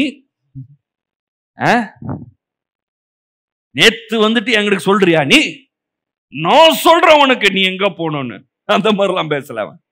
நீ அங்க போறியா, நான் இப்படி போறேன், நீ இப்படி போறியா, நான் இப்படி போறேன். அதான் ஆசீர்வாதம். இந்த லோத்து பாருங்களேன், என்ன பண்ணிருக்கணும்? அங்கிள், நம்மெல்லாம் பிரிஞ்சு போக முடியாது, எல்லாத்தையும் ஒன்னா வேணா ஆக்கி இருக்கலாம், நான்லாம் கிளம்பி போக மாட்டேன்னு சொல்லியிருக்கணும். லோத்து என்ன சொல்றான், ரொம்ப சூப்பரா இருக்குதே, இதுக்குதான் நான் வெயிட் பண்ணிட்டு இருந்தேன் அப்படின்றான். அப்படியே பாக்குறான் சுத்தி, எங்க எங்க புல்லு எங்க நல்லா இருக்குது, அதான் சூப்பரா இருக்குதுங்க இந்த இடம், வாங்க போலாம். பார்த்து பார்த்து வாழ்றது ஆசீர்வாதம் இல்ல. நீ ஆசீர்வாதம் பத்தியும் பேசல, ஆண்டவரையும் பேசல, எதுவுமே யோசிக்கல. பாக்குறான் அங்க புல்லு இருக்குது, கிளம்பி போலான்னு முடிவு பண்ணிட்டான். எவ்வளவு ஒரு தவறான காரியம் பாருங்க. இதெல்லாம் நம்மளுக்காகவே எழுதப்பட்டிருக்கிறது. உங்க வாழ்க்கையில ஏதோ அங்க நல்லா இருக்குது, அங்க நல்லா சொன்னாங்க, அவங்க பாக்குறதுக்கு நல்லா இருக்கிறாங்க, அந்த இடத்துல நல்லா இருக்குதுன்னு கிளம்பி போயிடக்கூடாது. தேவன் எடுக்கிறாரா, ஆண்டவருடைய பிரசன்னம் இருக்குதா, ஆண்டவருடைய வார்த்தை என்ன சொல்லுது, ஆண்டவர் சொன்னாரா அவங்கள போய் போ சொல்லி.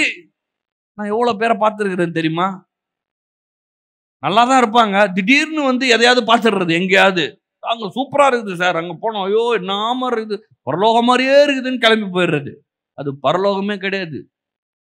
பார்க்கறதுக்கு ஒரு 2 வாரத்துக்கு நல்லா இருக்கும், ஆனா அதுக்குள்ள டூ லேட்டு. இந்த லோத்து பாருங்க அடுத்து என்ன ஆயிடுச்சுன்னா, உள்ள டீப்பா போகல, அது ஒரு பாயிண்ட், அதனால அப்படியே சொல்லிட்டு போறேன். அவன் புல்லு நல்லா இருக்குது, அங்க ஆடு நல்லா சாப்பிட முடியும்னு போனா எல்லாம் துஷ்டமானவர்கள், எல்லாம் பாவிகள், மோசமானவர்கள். கடைசியில லோத்துடைய வாழ்க்கையவே நாசமாக்குனது அந்த ஊர் தான். என்னைக்கு அவன் ஆபிரகாமோட இருந்தானோ அவன் நல்லா இருந்தான், என்னைக்கு பிச்சுட்டு போனானோ ஒண்ணு இல்லாம ஆயிடுச்சு. See, be connected with the blessing. ஆசீர்வாதம் யாரோட இருக்குதோ அங்க கனெக்டடா இருங்க. அவன் சார் ஆபிரகாம் தப்பே பண்ணட்டும், ஆண்டவர் ஆசீர்வதிச்சுக்கிறாரு, நான் கூட இருக்க போறேன், அவ்வளவுதான்.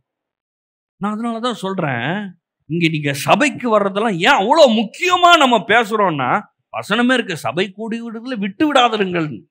ஏன்னா இங்க ஆசீர்வாதம் இருக்குதுதான். ஆமா, நான் சில தீர்மானங்கள் எடுக்கணும், நான் வீட்டுல இருக்கிறேன், வசனத்தை நான் வந்து தியானிக்கணும், நான் ஜெபிக்கணும், ஆண்டவரோட தனிப்பட்ட உறவு இருக்கு, அதெல்லாம் நான் இல்லைன்னு சொல்ல, அதெல்லாமே இருக்குது. ஆனா இது ஒரு பார்ட். ஏன்னா இந்த பார்ட் உங்க வாழ்க்கையில, உங்க மனசுல ஒரு மிகப்பெரிய முக்கிய பங்கை வகிக்கிறது. இங்க வந்தீங்கன்னா இந்த ஆசீர்வாதத்தை மாத்திரம் உங்கள் வாழ்க்கையில போதிக்கப்படும். இந்த இடம் ஆசீர்வதிக்கப்பட்டிருக்கிறது, நான் ஆசீர்வதிக்கப்பட்டிருக்கிறேன், உங்கள் வாழ்க்கையில ஆசீர்வாதத்தை கூறுவதற்காகவே நான் இங்க இருக்கிறேன். என் வேலை என்ன நினைக்கிறீங்க? திங்கட்கிழமை சனிக்கிழமை வரைக்கும் உங்களை எப்படிலாம் ஆசீர்வதிக்கலாம்னு யோசிக்கிறேன். லீவ் இல்ல, மிகப்பெரிய வேலை எனக்கு. திங்கள்ல இருந்து சனிக்கிழமை வரைக்கும் எனக்கு என்ன பெரிய வேலைன்னா, எப்படிலாம் உங்க மேல ஆசீர்வாதத்தை கூறலான்னு. அப்புறம் ஞாயிற்றுக்கிழமை வந்து அந்த ஆசீர்வாதத்தை போட்டுட்டு போயிடுறேன். நீங்க என்ன பண்ண அது எல்லாத்தையும் வாங்கிடணும், விட கூடாது. திருப்பி நீங்க வீட்டுக்கு போயிட்டு அது எல்லாத்தையும் சொன்னதெல்லாம் திருப்பி நீங்க சொல்லணும். இங்க லோத்து அதை தான் மிஸ் பண்ணிட்டார்.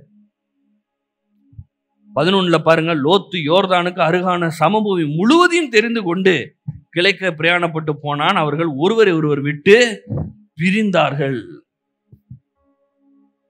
ஆபிரகாமுக்கு கொஞ்சம் மனசு கஷ்டமாயிடுச்சு.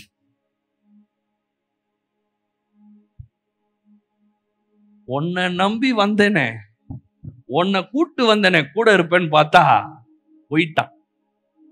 மனுஷன் விட்டு போயிடுவான். அப்படிதான் சில நேரத்துல கூட இருப்பான் நம்ம நினைப்போம், அவன் நினைக்கல. சரி போயிட்டான். ஏன் அப்படி சொல்றேன்னு தெரியுமா? அவன் ரொம்ப ஃபீலிங்ஸ் ஆயிட்டான். அதனால இப்ப ஆண்டவரே வந்து பேசுறாரு.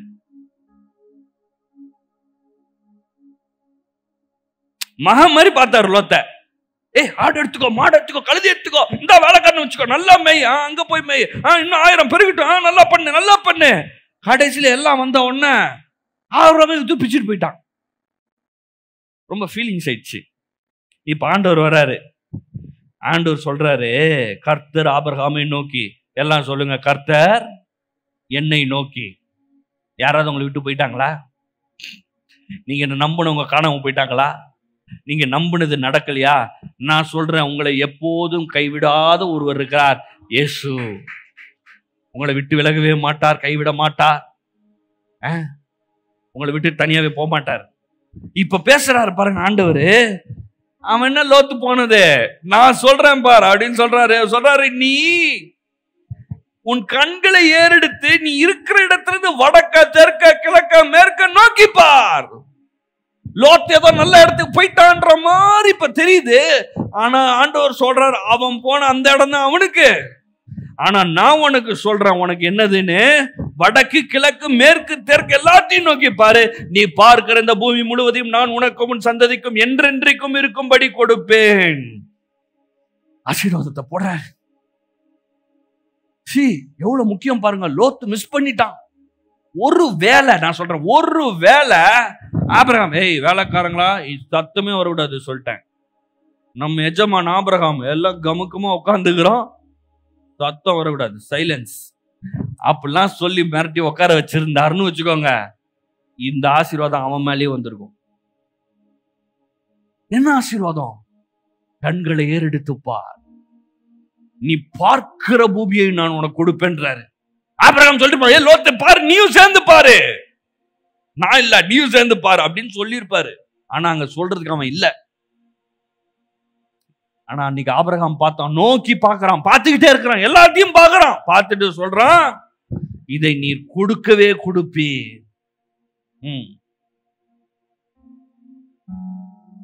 அப்போ பார்க்கறது எவ்வளவு முக்கியம் பாத்தீங்களா?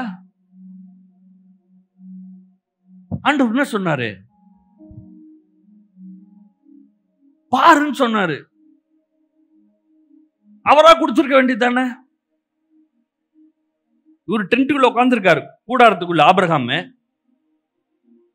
உட்காந்துட்டே இருக்காரு. ஆண்டவர் சொல்றாரு, உனக்கு கொடுப்பேன்னு.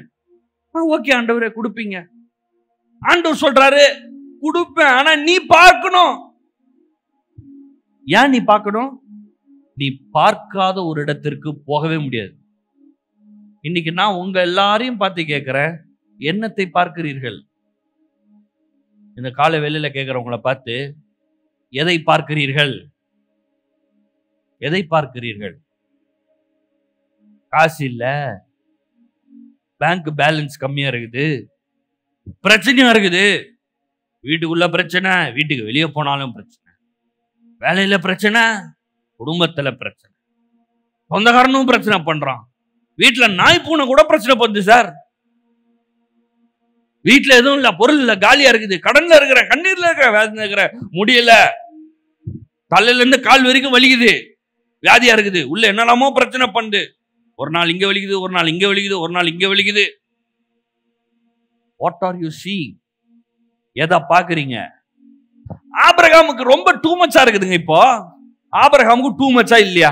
நீங்களே சொல்லுங்க. இப்பதான் வாசித்தோம், பூமி தாங்க கூடாத அளவிற்கு அவனுக்கு ஆடு மாடு ஒட்டம் கழுத டூ மச்சா இருக்குது. இப்ப ஆண்டவர் சொல்றாரு, நீ வடக்க கிழக்க மேற்க தெற்க நோக்கி பாரு, நான் என்ன பண்ண போறேன்னா பூமி முழுவதையும் நான் உனக்கு கொடுக்க போகிறேன்றார்.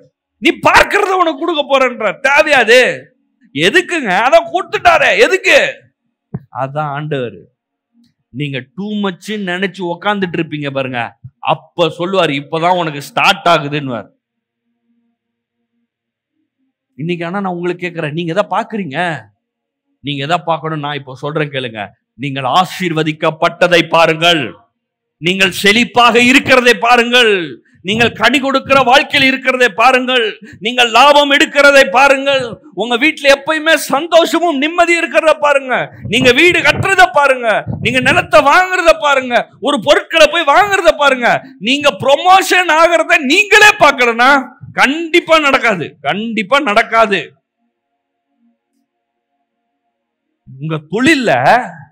உங்க தொழில்ல நீங்கள் லாபம் அடைகிற மாதிரி, பணம் சம்பாதிக்கிற மாதிரி நீங்க பார்க்கலனா அது வராது. ஏன்? ஆண்டவருடைய செட்டப் அதான்.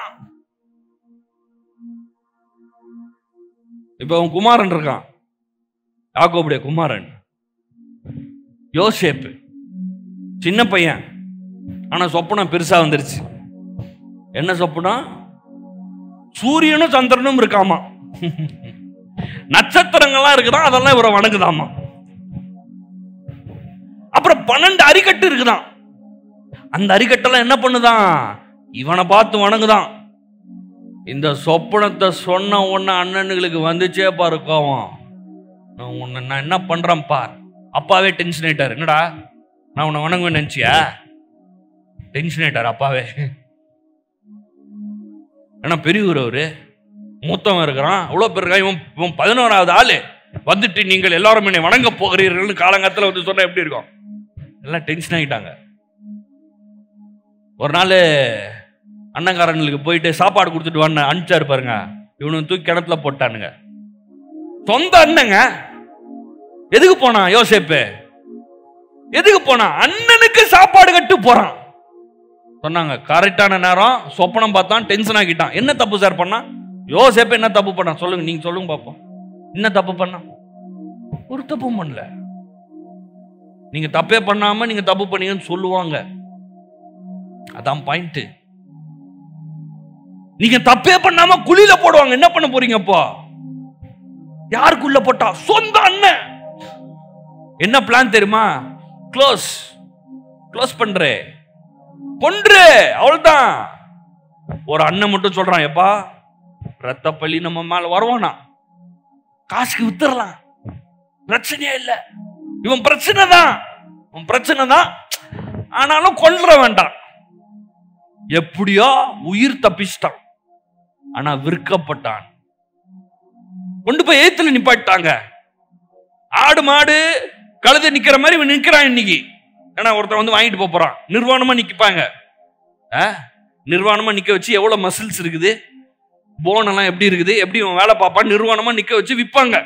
யோசேப்பு அன்றைக்கு நிர்வாணமா நின்று கொண்டிருக்கிறான். போத்திபார் வாங்கிட்டு போறான். அங்க போனா ஏதோ கொஞ்சம் வாழ்வு கிடைச்சிருச்சு, சாப்பாடு கிடைக்கும்னு பார்த்தா ஒய்ஃப் பிரச்சனை ஆகி போயிடுச்சு. போத்திபார் ஒய்ஃப் பிரச்சனை சொல்லுது, எல்லாமே உன்கிட்ட குத்துட்டான்ல, வா நம்ம தப்பு பண்ணலாம். அவன் சொல்றான், நான் வேற ஒன்றை பார்த்து கொண்டிருக்கிறேன்.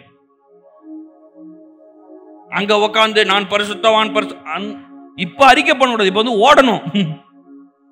ஓட வேண்டிய நேரத்தில் ஓடணும். யோசேப்பு அங்க விசுவாச அறிக்கை பண்ணிருந்தானா? விசுவாச அறிக்கை பண்றதுக்கெல்லாம் டைமே கிடையாதுங்க. ஓடணும், துணி இல்லாம ஓடுறான். எது அவன் ஓட வச்சிச்சு சொல்லுங்க? எது அவன் ஓட வச்சிச்சு? அவன் தரிசனம்.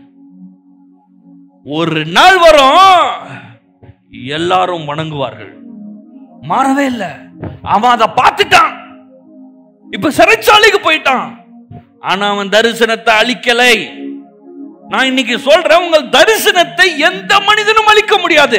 நீங்க மட்டும் உங்க மனசுல தீர்மானிச்சிட்டீங்க, நான் ஆசீர்வதிக்கப்பட்டவன், நான் உயருவேன், நான் பெருகுவேன், நான் மேல வருவேன். இன்னைக்கு கீழே இருக்கலாம், ஆனா நான் நாளைக்கு மேல வருவேன். இன்னைக்கு நான் தாழ்ந்து இருக்கலாம், ஆனா நாளைக்கு நான் மேல வருவேன். இன்னைக்கு காசு இல்லாம இருக்கலாம், ஆனா ஐஸ்வர்யத்தின் தேவன் என்னோட கூட இருக்கிறபடினால் சம்பத்தை எனக்கு உண்டாக்குவேன், ஐஸ்வர்யமானா இருப்பேன். இன்னைக்கு ஃபீஸ் கட்ட காசு இல்லாம இருக்கலாம், ஏன் சாப்பாட்டு கூட வழி இல்லாம இருக்கலாம், ஏன் வாடகை 2 மாசமா கட்டல சார், லேட் ஆகலாம். ஆனா ஒரு நாள் சொல்றேன், இந்த பூமியை போஷிக்கிறவனாக நான் இருப்பேன் அப்படின்றத நீங்க பார்க்கணும். எவன் வேணா பார்க்காம போட்டோம், எவனை பத்தி இங்க கவலை இல்லைங்க. சொந்த அண்ணனே 10 அண்ணன் 10 காசுக்கு பிரயோஜனம் இல்லாதவனுக்கான ஆண்டவருடைய சித்தம் தெரியல, நோக்கம் தெரியல. இப்போ சிறைச்சாலையில போய் விழுந்து கிடக்குறான். அங்க போய் எப்படி ஆக்ட் பண்றாரு தெரியுமா? சிறைச்சாலை தலைவன் மாதிரி ஆக்ட் பண்றாரு. சார் என்னாச்சு, ரொம்ப சோகமா இருக்கீங்க? இவர் எங்க இருக்காரு? இவரு சிறைச்சாலையில தான் இருக்காரு. இவர் என்ன அரண்மனையில சாப்பிட்டு இருக்காப்ல? அதுதான் நான் சொல்றேன், நீங்கள் எதை பார்க்கிறீர்களோ அவ்வாறே உங்கள் வாழ்க்கை மாறும். ஆபிரகாம் சோர்ந்து போய் உட்கார்ந்துட்டு இருக்கான். லோத்து போயிட்டானே. ஆண்டவர் சொல்றாரு, எந்திரி, வடக்கு கிழக்கு மேற்கு தெற்கு எல்லாத்தையும் பாரு, உனக்கு நான் தரேன்றாரு. யோசேப்பு போய் உட்கார்ந்துக்கல, அவ்வளவுதான் போச்சு. வெளியே இருந்தாவாது ஏதாவது குதிரை கழுதை பிடிச்சி அப்பா வீட்டுக்கு போலாம். இப்ப வெளியே போறதுக்கும் சாத்தியம் இல்ல, முடிஞ்சதுடா கதை அப்படின்னு நினைக்கல. ஏன்? அவன் உன்ன பார்த்துட்டு இருந்தான். இன்னைக்கு நான் உங்களை பார்த்து கேட்கிறேன், எதை பார்க்கிறீர்கள்? கடன் பிரச்சனை இருக்கலாங்க, எல்லா பில்லெல்லாம் கட்டணும், குடும்பத்துல பிரச்சனை, வேலையில பிரச்சனை, அங்க போன பிரச்சனை, இங்க போன பிரச்சனை, எல்லா பிரச்சனை இருக்குது. ஆனா நீங்க எதை பாக்குறீங்க? பிரச்சனையை பாக்குறீங்களா? நீங்க ஒருவேளை பிரச்சனையை பார்த்தீங்கன்னா இன்னைக்கு நான் சொல்றேன், அந்த பிரச்சனையிலே இருப்பீர்கள். ஆனா இன்னைக்கு நான் சொல்றேன், உங்களை அந்த பிரச்சனையில இருந்து வெளியே வாங்க, பிரச்சனையை விட்டு கண்ணை தூக்கிடுங்க. அவன் இன்னொருத்தனை போய் பாக்குறான், என்ன ஜெயிலுக்கு புதுசா வந்திருக்க, என்னாச்சு?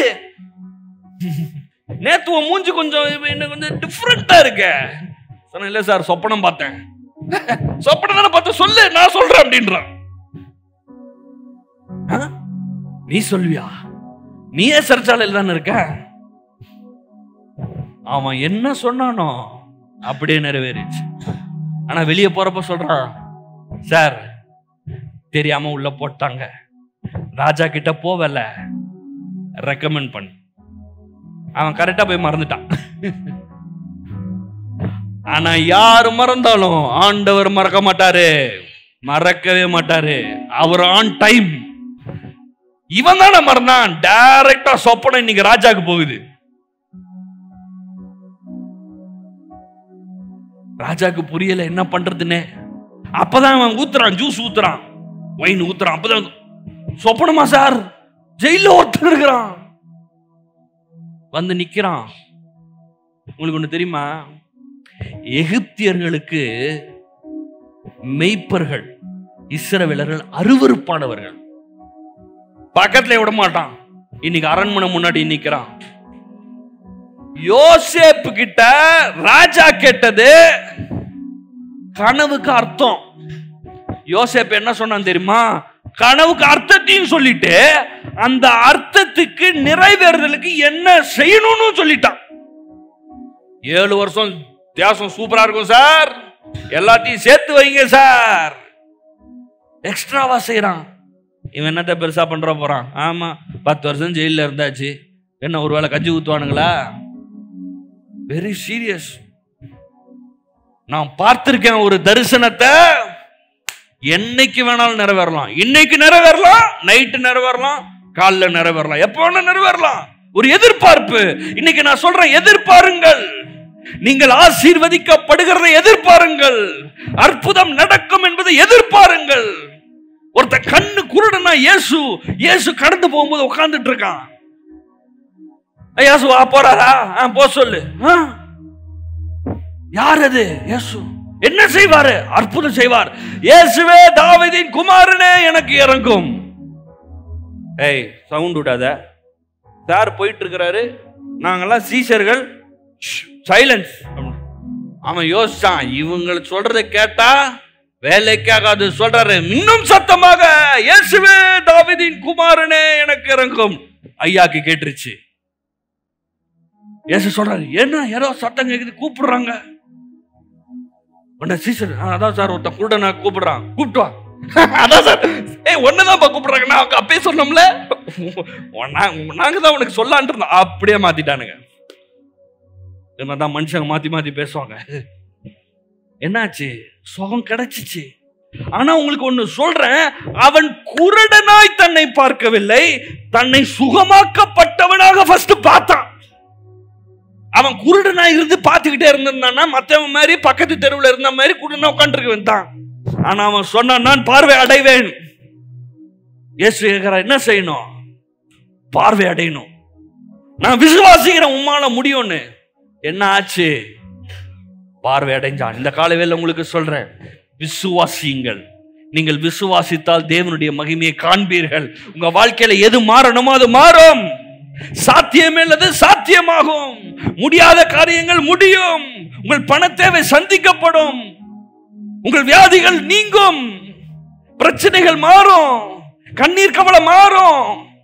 எதிர்பாருங்க, பாருங்க, அதை மாத்தி பாருங்க. யோசேப்பு என்ன ஆகுது? பார்வோன் சொல்றான், எவனாவது ஒருத்தன் இந்த எகிப்துல யோசேப்பு சொல்லாம கைய கால ஆட்டினீங்க, பினிஷ்ட் அப்படின்றான். சொல்றான், அந்த சேர் மாத்திரம் தான் உன்னை விட பெரிய சேரு ராஜா, மற்றபடி எல்லாமே உனக்கு தான்.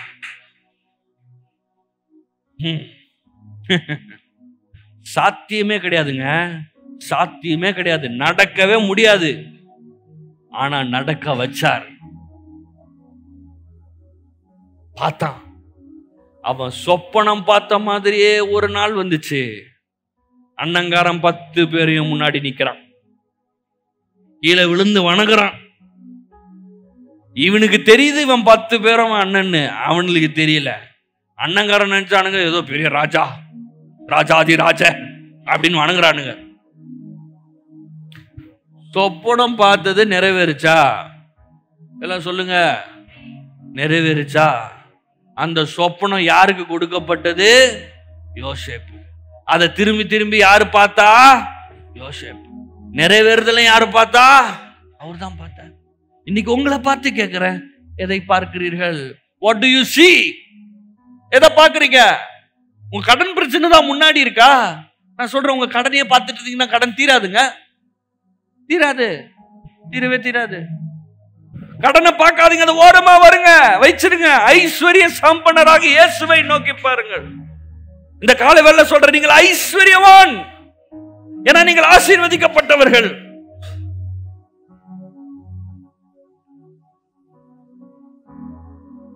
பால் யாங்கி சோப் உலகத்தின் மிகப்பெரிய சபையின் போதகர் இறந்துட்டார். உலகத்திலே மிகப்பெரிய சபை கொரியால இருக்கு. அவர் சொல்றாரு, if this has to happen in believer's life, each believer has to see him blessed in every situation. வேதத்தில் கூறப்பட்டவைகள் எல்லாம் உன் வாழ்க்கையில் பலிக்க வேண்டும் என்றால் ஒவ்வொரு விசுவாசியும் தான் ஆசீர்வதிக்கப்பட்டவன் என்பதை பார்க்க வேண்டும். எவ்வளவு பெரிய ஸ்டேட்மெண்ட். லட்சக்கணக்கான பேர் அவர் சபையில போனாங்க. லட்சக்கணக்கான பேருக்கு சுவிசேஷம் அறிவிச்சவர், இந்த உலகத்திலே மிகப்பெரிய சபையின் ஸ்தாபகர். அவர் சொல்றாரு, ஒவ்வொரு விசுவாசியும் தான் ஆசீர்வதிக்கப்பட்டிருக்கிறேன் என்பதை அவன் பார்க்க வேண்டும். எங்கேயோ இருந்து வர்றதில்லை, இயேசு செஞ்சு முடிச்சிட்டார் கல்வாரி சிலுவையில. ஆனா இன்னைக்கு அது என் வாழ்க்கையில வர்றதுக்கு, நான் அதை பார்க்கறதுக்கு நான் ஏதோ செய்ய வேண்டியதா இருக்குது. ஆதியாகமம் 13 சொல்றாரு, 15 ஆதியாகமம் 13:15 போட்டிருக்கு, நீ பார்க்கிற இந்த பூமி முழுவதும் நான் உனக்கும் உன் சந்ததிக்கும் என்றைக்கும் இருக்கும்படி கொடுத்து உன் சந்ததியை பூமியின் தூளை போல பெருக பண்ணுவேன். ஒருவன் பூமியின் தூளை எண்ண கூடுமானால் உன் சந்ததியை எண்ணப்படும். 17 பாருங்க, நீ எழுந்த தேசத்தின் நீளமும் அகலமும் எம்மட்டும் அம்மட்டும் நடந்து திரி, உனக்கு அது தருவேன் என்றார்.